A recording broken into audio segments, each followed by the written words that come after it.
So the main event this weekend, boys, is going to be Jamahal Hill versus Khalil Rountree, and these dudes have some serious beef. So first of all, this fight had to be rebooked twice. The first time it got rebooked, Khalil Rountree popped for some PEDs and had to serve a 2-month suspension. They only gave my boy a 2-month suspension. It's a little slap on the wrist. No, I thought it was I thought they give you years. They gave Nate Diaz like a lifetime ban. Hey, what? Okay. Then, right after Khalil Rountree decided to get a beating from Alex Pereira, I know it was a back and forth fight, but the end result was a beating. After Rountree got beat by Alex Pereira, Jamahal Hill was cage side doing the yawn emote. He was spamming the yawn emote, and obviously Rountree didn't see it then because he had the bird spinning above his head. He saw it after, and I mean, I wouldn't like that either if you're yawning after I just got my ass whooped. Then Jamahal went on an interview and decided to say that he would have beaten Rountree quicker than Alex did. See, now if you say that you're yawning while I just got my ass whooped, and then you say it would have beat me up quicker than the champion just did, now me and you have some beef. So I get where Rountree's coming from. Then it got rebooked again because Jamahal Hill had to withdraw due to a leg injury. Okay, that's reason. At least you're not popping positive for steroids, but okay.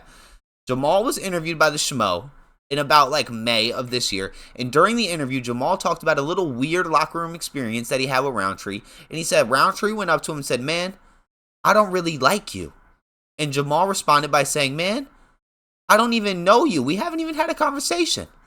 But Jamahal Hill felt like he was doing this to psych himself up, like Rountree was trying to psych himself up. But if I'm being honest, again, if you're yawning at the cage while I just got my ass whooped and I'm bleeding, my blood is all over the commentator's phone, it's everywhere, I'm leaking, I don't even know where I'm at, okay? We're going to have some problems, for real. Now, Jamahal Hill is on a 2-fight losing streak. He got knocked out back to back. I know what you're saying. E-Rock, so is Khalil Rountree, but Khalil Rountree's on a 1-fight losing. He only got knocked out 1 time. Jamahal got knocked out twice, so we're going to weigh it off right there. Now, the last time Jamahal Hill won, he beat up Glover Teixeira in 2023. In 2023 was the last time Jamahal Hill won a fight. Okay. He's extremely flat-footed. Rewatch that Yuri fight. Rewatch any Jamahal Hill squabble. He's just sitting there flat-footed. He's not bouncing. He's not moving. He's just kind of flat-footed.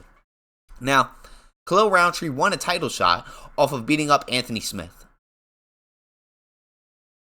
Okay. But to be fair, he did go on a 5-fight winning streak. But you got a title shot off of beating up Anthony Smith. Okay. Now, he is on a 1-fight losing streak, only losing to Alex. He lost in the 4th round, but he won 2 rounds. It was extremely, extremely competitive. Jamahal Hill got knocked out in the 1st round by Alex Pereira. So just off the common opponent, Khalil Rountree's tougher, faster, fight IQ's a little bit better. You went out there and got emoted on, and then knocked the fuck out on one of the biggest pay-per-views of the past 5 or 6 years, to be for real. To be for real. Listen, I think that Khalil Rountree has this one in the bag. Jamahal Hill's coming off of an injury, okay? Coming off of 2 back-to-back knockout losses. Got knocked out by Yuri, a dude who has 0 head movement. I'm not trying to talk bad about Professor Yuri, but he has 0 head movement. He has zero head movement. You could have had that done. But you're flat-footed. You were getting kicked in the legs, and you didn't like that. Khalil Rountree has a Muay Thai base.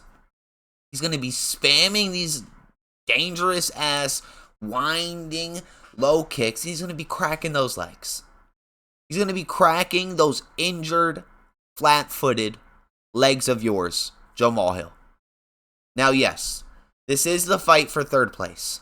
This is. I already know what everybody's thinking. E-Rock, this is the fight for 3rd place. Even if somebody wins this fight, you are not fighting for the title next. That's a fact. Alex already has that in the bag, even though he really shouldn't. He should not, but he has that in the bag. Whoever wins this fight is going to be fighting Yuri Prochazka. We saw how Jamahal Hill did against Yuri Prochazka.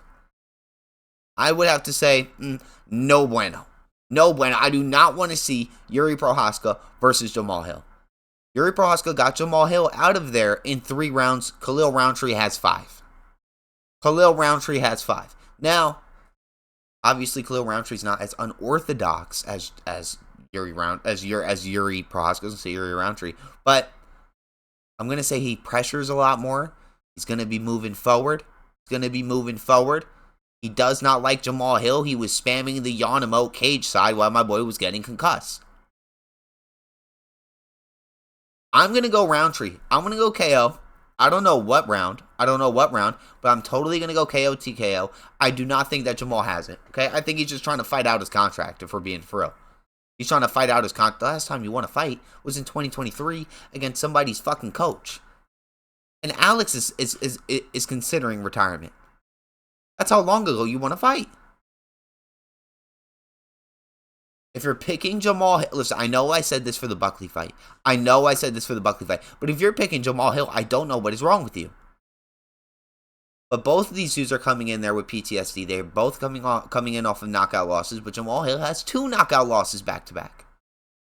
It's just like, my issue is, did Alex Pereira really scramble Khalil Rountree's brains like that? Because that fourth and final round, that looked like a CTE, like, you know, introduction class. CTE 101.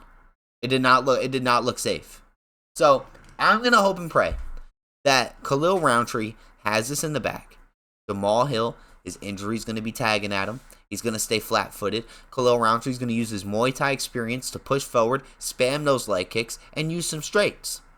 Let's get some movement in there, okay? Jamahal was getting eaten up by the jab and by the straight right hand by my boy Yuri Prohaska. Rountree, listen, even if you win this, you're going to have to be fighting Yuri, and I don't have you beating Yuri. So you're kind of in like a rock and a hard place, but at least you get to beat up one of your ops. This dude was fucking laughing at you.